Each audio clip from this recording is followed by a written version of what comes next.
Why do most people, even doctors, completely miss mold toxicity? The answer is simple: they don't understand it. Healthy individuals are getting sick at alarming rates, and most have no idea the real threat is hiding where they live, work, or sleep. That's what makes it so dangerous. Mold toxicity is a silent epidemic. I know because it nearly wrecked my life. I spent years battling mysterious symptoms with no answers until I realized the air around me was making me sick. In this video, I'll break down 5 fundamentals to help you spot the signs, test your environment, and protect your health. Most people think mold is just something on expired food or in a dirty shower, but that's hardly the beginning. Mold is a microbe from the fungi kingdom. It spreads through airborne spores and it's often invisible. Some molds are harmless, but others produce mycotoxins, a type of biotoxin. Biotoxins include toxic substances from both living and dead microorganisms, such as those from mold, bacteria, algae, and parasites. Even in small amounts, mycotoxins can seriously impact human health. A quick note here: black mold and toxic mold are often used interchangeably, but they're not the same. Not all black mold is toxic, and not all toxic mold is black. Mold exposure can show up from food and outdoor contact, but the real threat is indoor toxic mold, specifically from water-damaged environments. If you're breathing in a compromised building, you're at risk. Chronic exposure can overwhelm your immune system, contributing to inflammation, hormone disruption, autoimmune issues, neurological symptoms, and even cancer or death. And yet, it's hardly looked at. I grew up in the Pacific Northwest, rainy, humid, and full of poorly ventilated buildings. I had year-round allergies and sinus issues without realizing the connection to mold. And that was only the beginning. Not all mold is the same, and not all exposure is safe. Knowing the difference is the first step toward protecting your health. So how would you know if it's already affecting you? Let's take a look at the range of health symptoms. Mold toxicity is multi-systemic and can affect your brain, nervous system, immune function, hormones, digestion, and more. Nearly every system in the body. Meaning symptoms can be broad and often feel unrelated, or just not typical for your age or health history. Thousands unknowingly suffer from environment-triggered illness. Mold toxicity often mimics conditions like Lyme, fibromyalgia, MS, chronic fatigue, and early neurodegenerative diseases. Why does it get missed so often? Because it doesn't look like mold toxicity. It looks like burnout or stress or just age catching up with you. I spent years chasing answers, dozens of symptoms, endless testing, and nothing was adding up. Until I discovered mold was the root. So how can you know if your symptoms are mold related? If your symptoms are vague, widespread, or unresponsive to treatment, testing is one of the best places to start.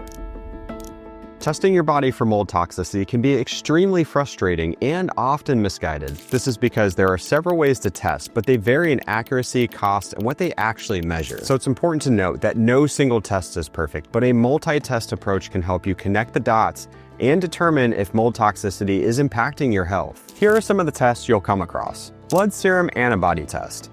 This blood draw measures immune response to specific mycotoxins, not the toxins themselves. It's great for looking at immune system involvement. However, antibodies can persist for years, making it very difficult to know if exposure is current, past, or resolved. Visual contrast sensitivity test. This is a simple, low-cost online test that detects neurological effects that can occur from mold and biotoxins. This was a red flag for me when I failed the test. Organic acids test is a urine analysis with a comprehensive look at fungal and bacteria byproducts, detox function, and nutrient status. It's helpful for assessing mold exposure and impact from toxicity. This is a valuable test that can provide optics into someone dealing with systemic issues from mold. Mycotoxin urine analysis.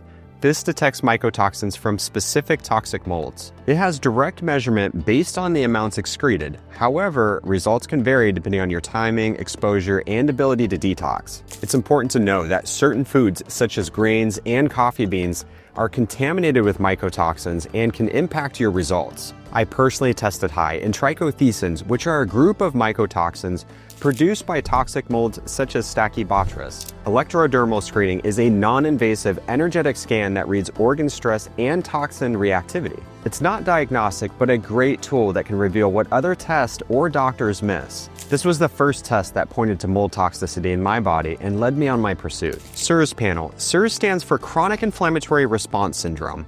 It looks at your body's inflammatory response and evaluates downstream effects from immune system dysregulation. The results do require interpretation, but when it's done right, it can be incredibly valuable. I found this panel to be one of the more accurate and in-depth tests for mold biotoxin assessment. Listen, testing helped me piece together the symptoms, but it didn't explain where they were coming from. Now let's get down to the source, your indoor environment. Mold isn't just an old house problem. It can show up in new construction, remodels, offices, gyms, hotels, even in the desert where the climate is dry. The root cause? Water-damaged environments created from poor moisture control, bad building materials, or construction practices, and airflow issues. Looking back, I can trace my worst symptoms to the buildings I spent the most time in. Past homes, properties near water, even multi-million-dollar office remodels. I didn't realize it at the time, but those environments were unknowingly affecting my health. So what should you look for?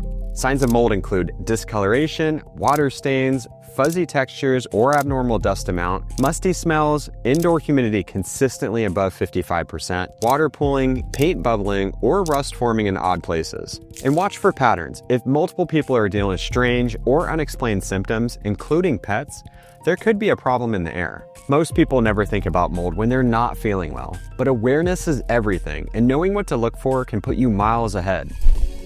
If you suspect mold in your environment, don't ignore it. Seriously, that's one of the biggest mistakes people make. And don't rush to hire someone before you understand your options. The next piece of evidence in my health journey came from environmental testing. Here are the main types to know. Test plates. These are low-cost petri dishes containing agar that are used to collect mold spores. Easy to use, but not always a reliable snapshot of indoor air. Larger colonies can indicate a problem. Surface sampling includes swab, bulk, and tape sampling. This is a direct sample method best for visible mold. Great for confirming specific areas, but doesn't give a full picture of the airspace. I used this method to swab the black areas in the grout of my shower and was able to confirm it was toxic mold. Spore trap air sampling, commonly used by home inspectors and post-remediation. Identifies airborne mold at the genus level, but can miss hotspots and heavier spores such as Stachybotrys. The results can vary depending on air currents in the area.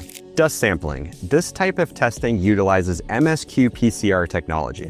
One of the more accurate methods for assessing toxicity in water-damaged buildings, especially if you're dealing with CERS. It looks at settled dust for mold DNA and high-risk species.